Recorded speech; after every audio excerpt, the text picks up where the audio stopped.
Hola a todos, soy Mónica Hacha, dietista, nutricionista y tecnóloga de los alimentos. Hoy os voy a hablar de la miel en los bebés porque creo que ha generado cierta curiosidad desaconsejar la miel en los bebés lactantes menores de 1 año cuando aparentemente es como un remedio de abuela para que los niños se calmen. Bueno, pues vamos a ver cuáles son los peligros del consumo de miel en los bebés.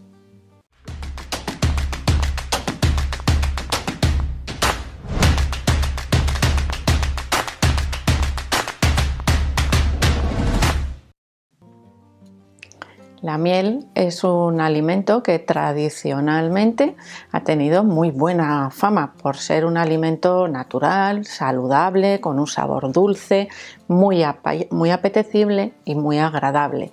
Y por lo tanto, hace ya muchos años, porque actualmente, pues ya sabéis que las recomendaciones son de no utilizar ni miel, ni azúcar, ni endulzantes de cualquier tipo en la alimentación de los bebés menores de 1 año, pero antiguamente, por ejemplo, cuando los bebés estaban muy alterados, muy nerviosos, pues se les untaba un poquito el chupete en un poquito de miel y se quedaban más calmados, ahí se les pasaba la tos, es decir, ese remedio así, como digo, un poco de abuela.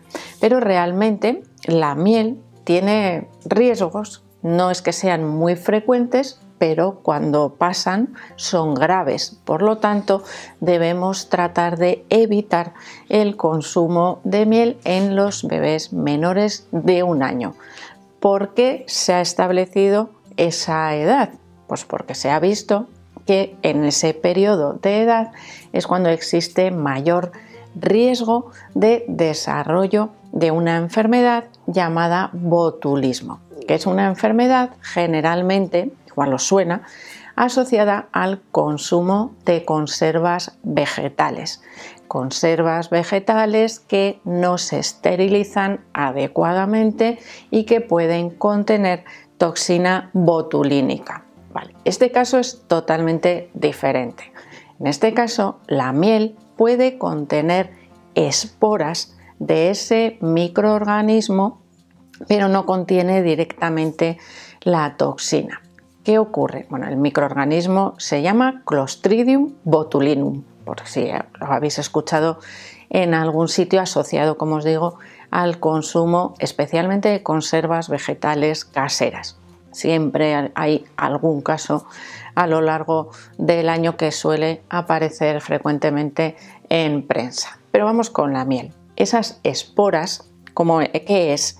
Es la fase latente del microorganismo, es decir, no está, es como si no estuviese vivo, es como si estuviese en reposo. Y en la miel, que es muy alta en azúcares, no se puede desarrollar porque esa cantidad tan alta de azúcar impide su desarrollo, no es su alimento. Por lo tanto, nunca vamos a tener toxina botulínica en la miel.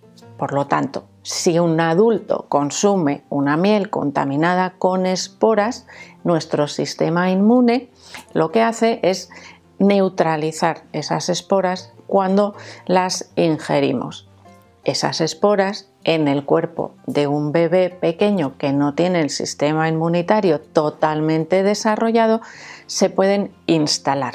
Es decir, buscar un huequito, por ejemplo, entre la microbiota intestinal, donde ya sí que está consiguiendo el alimento necesario o las condiciones óptimas para poderse desarrollar como cualquiera de esos microorganismos que tenemos habitualmente viviendo en nuestro intestino y que por supuesto también tienen los bebés desde el nacimiento porque heredan de su madre esa microbiota intestinal.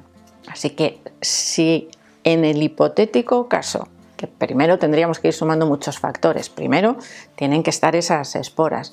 Segundo, el bebé tiene que ser más pequeño de 1 año. Tercero, esas esporas tienen que buscar ese hueco y desarrollarse. Como vemos, es muy improbable que ocurra, pero hay un problema, que cuando ocurre es una enfermedad muy grave, tanto para adultos como para bebés. Cuando el Clostridium, ese microorganismo, esas esporas, se sitúan en el intestino de nuestro bebé y consiguen desarrollarse, comienzan a producir la toxina botulínica. O sea que hemos visto que cuando se consumen esas conservas vegetales provocan el botulismo en personas de cualquier edad. Bueno, pues en este caso esa toxina botulínica se comienza a producir dentro del cuerpo de nuestro bebé. ¿Y qué ocurre? Que es una neurotoxina, es decir, afecta al sistema nervioso. Y ese sistema nervioso, ¿cómo lo vemos nosotros? ¿Cómo vemos esa afectación? Con una rigidez muscular, párpados caídos, falta de movimiento, es decir, afecta al sistema muscular. ¿Cuál es el músculo involuntario principal de nuestro cuerpo? El corazón. Si esa toxina botulínica afecta al movimiento o a la regulación del movimiento del corazón o del sistema respiratorio, evidentemente se produce la muerte. ¿Y qué ocurre? Pues que el efecto es muy rápido. Una vez que ese microorganismo se ha desarrollado en el cuerpo de los bebés, el efecto de las toxinas es muy rápido y los bebés no saben contar lo que les pasa, por lo tanto nos puede costar darnos cuenta de qué es lo que les está pasando.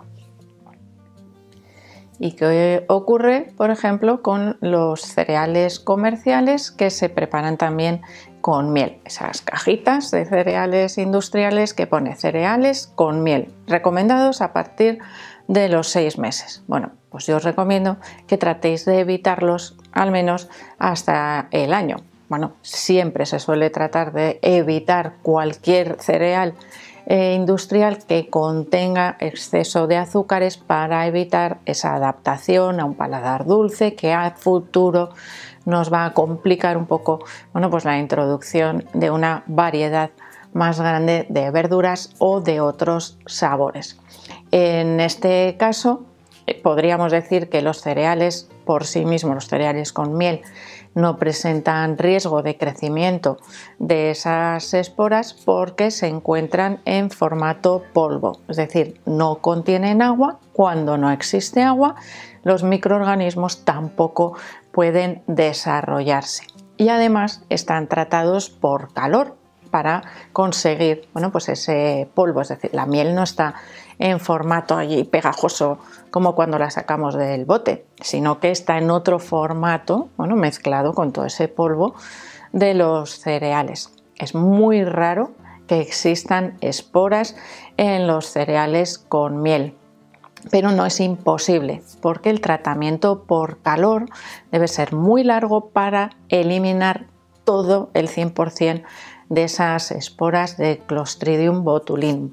Pero en el caso de los niños se ha visto que incluso muy poquitas esporas pueden producir daño. Por lo tanto, vamos a evitar ese posible daño que pueda producir el consumo, por muy raro que sea, el consumo de esos cereales con miel. Pero es que además, vamos a olvidarnos ahora un poco de este riesgo tan grave, por supuesto, del consumo de miel, pero es que aquellos niños a los que se les ofrece miel cuando son pequeños se ha visto que tienen una mayor tendencia a sufrir caries y también a sufrir sobrepeso y obesidad. Es decir, algo más hay en el metabolismo de los niños que no toleran bien ese consumo aumentado de fructosa, principalmente, que es el azúcar que contiene la miel. Por lo tanto, vamos a evitar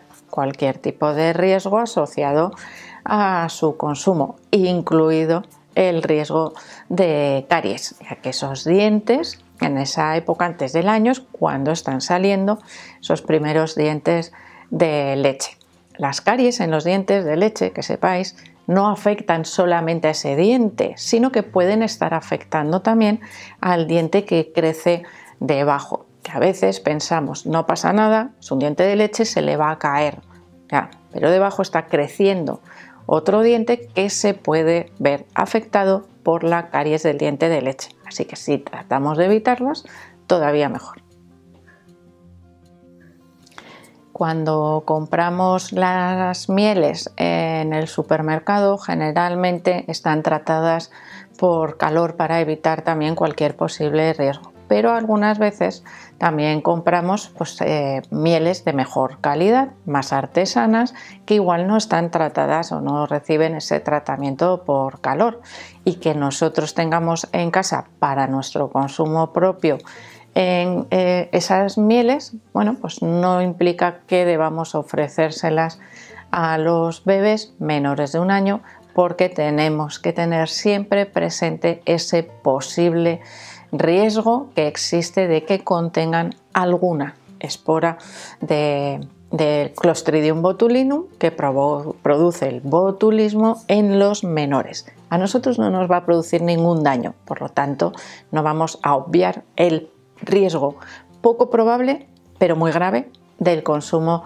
de miel en los bebés. No cuesta nada evitarlo, evitar su consumo y listo. Así que espero que os haya gustado este vídeo, que hayáis aprendido a entender por qué se desaconseja la miel en los menores de 1 año. Así que espero, como siempre, que le deis al like del vídeo, no dejéis de suscribiros al canal y espero seguir viéndoos a todos en los próximos vídeos.